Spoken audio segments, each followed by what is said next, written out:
ഞാൻ ഇന്ന് നിങ്ങൾക്ക് ഷെയർ ചെയ്യാൻ പോകുന്നത്.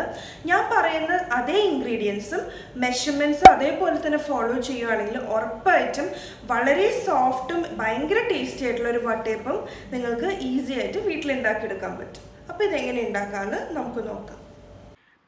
ഇത് ഒരു ഗ്ലാസ് ഇഡ്ലി റൈസ് നന്നായിട്ട് കഴുകിയതിന് ശേഷം ഞാൻ 3.5 മണിക്കൂർ സോക്ക് ചെയ്യാനായിട്ട് കുറച്ച് വെള്ളത്തിൽ ഇട്ട് വെച്ചിട്ടുണ്ടായിരുന്നു. ഒരിക്കലും നിങ്ങൾ ഇഡ്ലി റൈസ് 3.5 മണിക്കൂറിൽ കൂടുതൽ സോക്ക് ചെയ്യാൻ പാടില്ല. കാരണം അങ്ങനെ കൂടുതൽ സമയം സോക്ക് ചെയ്തിട്ടുണ്ടെങ്കിൽ ചിലപ്പോൾ ആ അപ്പത്തിന് ടെക്സ്ചറിന് വ്യത്യാസം വരും, ടേസ്റ്റിനും അത്ര നന്നായിരിക്കില്ല. അപ്പം അങ്ങനെ 3.5 മണിക്കൂറിന് ശേഷം ഞാൻ ഇഡ്ലി റൈസ് ഈ വെള്ളത്തിൽ നിന്ന് നന്നായിട്ട് ഡ്രെയിൻ ചെയ്തിട്ട് റൈസ് ഞാൻ ബ്ലെൻഡറിലോട്ട് അല്ലെങ്കിൽ മിക്സിയിലോട്ട് ഇങ്ങനെ ഇട്ടിട്ടുണ്ട്. അതിൻ്റെ കൂടെ ഞാനൊരു 6 ടേബിൾ സ്പൂൺ പഞ്ചസാരയാണ് ചേർത്തിരിക്കുന്നത്. നിങ്ങൾക്ക് മധുരം കുറവ് മതിയെങ്കിൽ ആദ്യം ഒരു 5 ടേബിൾ സ്പൂൺ പഞ്ചസാര ഇട്ട് നോക്കിയിട്ട് പിന്നീട് ആവശ്യമുണ്ടെങ്കിൽ നിങ്ങൾക്ക് കൂടുതൽ പഞ്ചസാര ആഡ് ചെയ്യാം. ഇതിലോട്ട് ഞാൻ ഈ ഇഡ്ലി റൈസ് മെഷർ ചെയ്തിരുന്ന അതേ ഗ്ലാസ്സിൽ തന്നെ ഒരു 3/4 ഗ്ലാസ്, അതായത് ഒരു 1/4 ഗ്ലാസ് തേങ്ങ ചുരണ്ടിയതും കൂടെ ഞാൻ ചേർക്കുന്നുണ്ട്. അതും കൂടെ ചേർക്കാം. പിന്നെ അതേ ഗ്ലാസ്സിൽ തന്നെ ഒരു 1/4 ഗ്ലാസ് തന്നെ വേണ്ട എങ്കിൽ 1/2 ഗ്ലാസ്സിനേലും കൂടുതൽ, അതായത് 1/2-യും 1/4 ഗ്ലാസ്സിനെയും ഇടയ്ക്ക് വെള്ളം ഞാൻ ചേർത്ത് ഇത് നന്നായിട്ട് മിക്സിയിൽ അരച്ചെടുക്കുകയാണ്. നല്ല പേസ്റ്റായിട്ട് അരച്ചെടുക്കാം. നിങ്ങൾ ഒരു കാര്യം എപ്പോഴും ശ്രദ്ധിക്കണം, ഇത് ചെയ്യുമ്പം 2 ബാച്ചായിട്ട് ചെയ്യണതാണ് ഏറ്റവും നല്ലത്. അപ്പോൾ പെട്ടെന്ന് ഈ അരിയും തേങ്ങയെല്ലാം അരച്ച് കിട്ടും. അതിനുശേഷം നമുക്കൊരു കണ്ടെയ്നറിലോട്ട് മാറ്റാം. എന്നിട്ട് ഞാൻ ഇതിൽ നിന്ന് ഞാൻ ഒരു തവി മാവെടുത്ത് ഒരു പാനിലോട്ട് ഇടുവാണ്. ആ പാനിൻ്റെ അകത്തോട്ട് ഞാൻ ആ മെഷർ ചെയ്തിരുന്ന അതേ ഗ്ലാസ്സിൽ തന്നെ 1/4 ഗ്ലാസ് വെള്ളം കൂടെ ഞാൻ ചേർത്ത് വളരെ മീഡിയം ലോ ഫ്ലെയിമിലിട്ട് ഞാൻ ഇളക്കി ഇതൊന്ന് കുറുക്കിയെടുക്കുവാണ്. നിങ്ങൾ ഹൈ ഫ്ലെയിമിൽ ഇടുവാണെങ്കിൽ എന്ത് പറ്റാന്ന് വെച്ചാൽ ഈ മാവ് അത്ര വേവില്ല, അപ്പോൾ പെട്ടെന്ന് കുറുകി കിട്ടും. പക്ഷേ നമുക്ക് അപ്പം ഉണ്ടാക്കി കഴിയുമ്പോൾ അത്ര സോഫ്റ്റ്നെസ് കിട്ടില്ല. അപ്പോൾ സമയമെടുത്ത് വേണം നിങ്ങൾ ഇത് കുറുക്കിയെടുക്കാൻ. അത് വളരെ ഇമ്പോർട്ടൻ്റ് ആണ്. അങ്ങനെ സമയമെടുത്ത് കുറുക്കി ഒരു 5 മിനിറ്റിൽ കൂടുതൽ എന്തായാലും എടുക്കും. 5-7 മിനിറ്റ് 5-6 മിനിറ്റെങ്കിലും എടുക്കുമായിരിക്കും. അങ്ങനെ അത് നന്നായിട്ട് കുറുക്കി കഴിഞ്ഞ് കഴിയുമ്പം നമുക്കിത് ഓഫ് ചെയ്ത് വെക്കാം. എന്നിട്ട് നന്നായിട്ട് അത് തണുക്കണം. തണുത്ത് കഴിയുമ്പോഴും ഇതേമാതിരി നല്ല സിൽക്കി ടെക്സ്ചറായിട്ട് ഇരിക്കുന്നത്, കട്ട പിടിച്ചിരിക്കാൻ പാടില്ല. കട്ട പിടിച്ചിരിക്കുവാണെങ്കിൽ നമുക്ക് അത്ര നല്ല സോഫ്റ്റ് അപ്പം കിട്ടില്ല. അപ്പോൾ ഇതുമാതിരി ആയിട്ടിരിക്കണം. ഇതുപോലെ നല്ല സോഫ്റ്റ് ആയിട്ടിരിക്കണം തണുത്ത് കഴിയുമ്പോഴും. അത് അത്യാവശ്യം കട്ട് ചെയ്യുന്ന അത്യാവശ്യം ഇങ്ങനെ ഒരു ഗ്ലോസി ആയിട്ട് ഇരിക്കണം.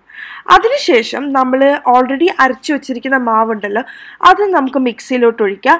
അതിൻ്റെ കൂടെ ഈ നന്നായിട്ട് തണുത്ത് ആറിയ ഈ കുറുക്ക്, നമ്മളുണ്ടാക്കിയ കുറുക്കും കൂടെ ആഡ് ചെയ്യുക. ഇതിൻ്റെ കൂടെ ഞാനൊരു 1/4 ടീസ്പൂൺ ഈസ്റ്റ് ചേർക്കുന്നുണ്ട്.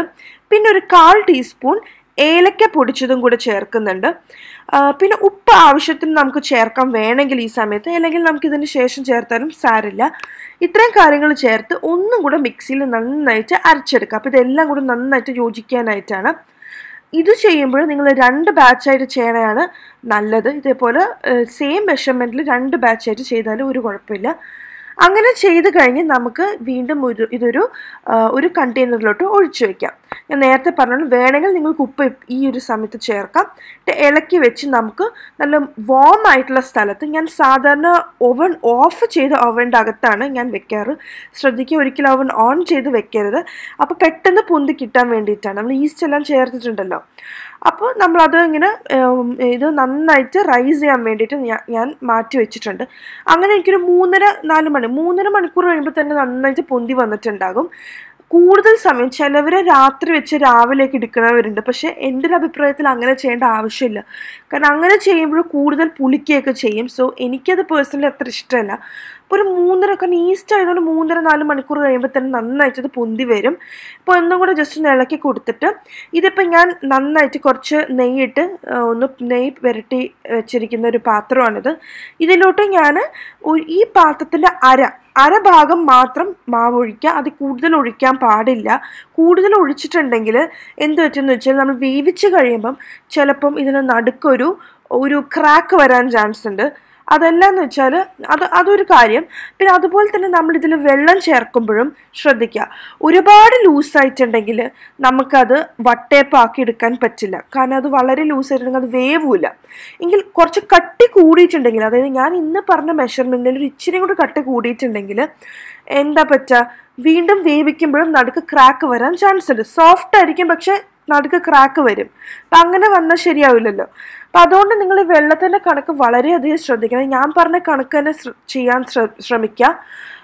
ഇനിയിപ്പോൾ നിങ്ങൾ ചെയ്ത് കഴിയുമ്പോൾ ചിലപ്പോൾ നിങ്ങളുടെ ഉപയോഗിക്കുന്ന അരിയുടെയൊക്കെ വ്യത്യാസം അനുസരിച്ചിരിക്കും. ഇൻ കേസ് ഇപ്പം നിങ്ങൾ ചെയ്ത് കഴിയുമ്പം നടുക്ക് പിളർന്നിട്ടുണ്ടെന്ന് വെച്ചാൽ ഒരല്പം കൂടെ വെള്ളം ഒഴിക്കുക. ഒരുപാട് വെള്ളം ഒഴിക്കരുത്, ഒരല്പം കൂടെ വെള്ളം ഒഴിച്ചൊന്ന് മിക്സ് ചെയ്തിട്ട് പിന്നീട് വേവിക്കാൻ വയ്ക്കുക. അതുപോലെ തന്നെ നിങ്ങൾ ക്വാണ്ടിറ്റി നിങ്ങളുടെ പാത്രത്തിൽ ഒഴിക്കുന്ന ക്വാണ്ടിറ്റി ഇച്ചിരി കുറച്ച് ഒഴിക്കുക. കാരണം എന്തായാലും റൈസ് ചെയ്യുന്നൊരു കാര്യമാണ്.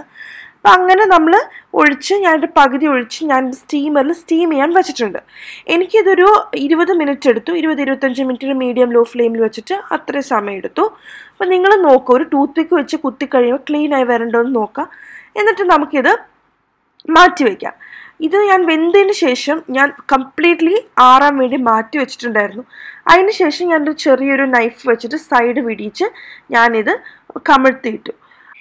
ഇത് കാണുമ്പോൾ തന്നെ നിങ്ങൾക്ക് മനസ്സിലാവും എത്ര സോഫ്റ്റ് ആയിട്ടാണ് ഇരിക്കണേ അല്ലേ. അപ്പോൾ നിങ്ങൾ തീർച്ചയായിട്ടും ഇത് ട്രൈ ചെയ്യണം. വലിയ ബുദ്ധിമുട്ടൊന്നുമില്ല. ഇതേ മെഷർമെൻറ്റ്സ് നിങ്ങൾ ഫോളോ ചെയ്യുകയാണെങ്കിൽ എനിക്ക് ഉറപ്പ് വരുത്താൻ നിങ്ങൾക്ക് നല്ല വട്ടയപ്പം ഉണ്ടാക്കിയെടുക്കാൻ പറ്റുന്നു. ഞാൻ എപ്പോഴും ഈ വട്ടയപ്പം ഉണ്ടാക്കുമ്പോൾ ഇഡ്ഡലി റൈസ് മാത്രം ഉപയോഗിച്ചാണ് ഞാൻ ഉണ്ടാക്കിയിരിക്കുന്നത്. വേറെ ഒരു റൈസ് ഞാൻ യൂസ് ചെയ്തിട്ടില്ല. അതുകൊണ്ട് തന്നെ എനിക്ക് മറ്റ് റൈസ് വെച്ചിട്ട് ഇതേ മെഷർമെൻറ്റിൽ ചെയ്യുമ്പോൾ എങ്ങനെ ഉണ്ടാവുമെന്ന് എനിക്ക് അത്രയ്ക്കും പറയാൻ പറ്റില്ല. സോ ഇഡ്ഡലി റൈസ് ഇപ്പം നമുക്ക് നല്ല ഈസി ആയിട്ട് എല്ലായിടത്തും കിട്ടുന്നുണ്ട്. നിങ്ങൾ അത് തന്നെ ഉപയോഗിച്ച് ഉണ്ടാക്കാൻ നോക്കുക. എന്നിട്ട് നിങ്ങൾ കഴിച്ചു നോക്കുക. നിങ്ങൾക്ക് തീർച്ചയായിട്ടും ഇഷ്ടപ്പെട്ടു എന്ന് ഞാൻ വിചാരിക്കുന്നു. ആദ്യമായിട്ടാണ് ഈ ചാനൽ വരുന്നതെങ്കിൽ പ്ലീസ് സബ്സ്ക്രൈബ് ചെയ്യാൻ മറക്കരുത്. താഴെയുള്ള റെഡ് കളർ സബ്സ്ക്രൈബ് ബട്ടൺ ഉണ്ട്, അത് ക്ലിക്ക് ചെയ്യണം. അതിൻ്റെ തൊട്ടടുത്ത് തന്നെ ഒരു ബെൽ ഐക്കൺ ഉണ്ട്, അതും കൂടെ ക്ലിക്ക് ചെയ്തു എന്ന് ഉറപ്പ് വരുത്തുക. എന്നാൽ മാത്രമാണ് ഞാൻ എപ്പോൾ ഒരു പുതിയ വീഡിയോ അപ്ലോഡ് ചെയ്യുമ്പോഴും നിങ്ങൾക്ക് പുതിയ നോട്ടിഫിക്കേഷൻ എല്ലാം വരുള്ളൂ. അപ്പോൾ തീർച്ചയായിട്ടും ഈ വീഡിയോ നിങ്ങൾക്ക് ഇഷ്ടപ്പെട്ടിട്ടുണ്ടെങ്കിൽ ലൈക്ക് ചെയ്യാനും ഷെയർ ചെയ്യാനും മറക്കരുത്. Thank you so much for watching. By.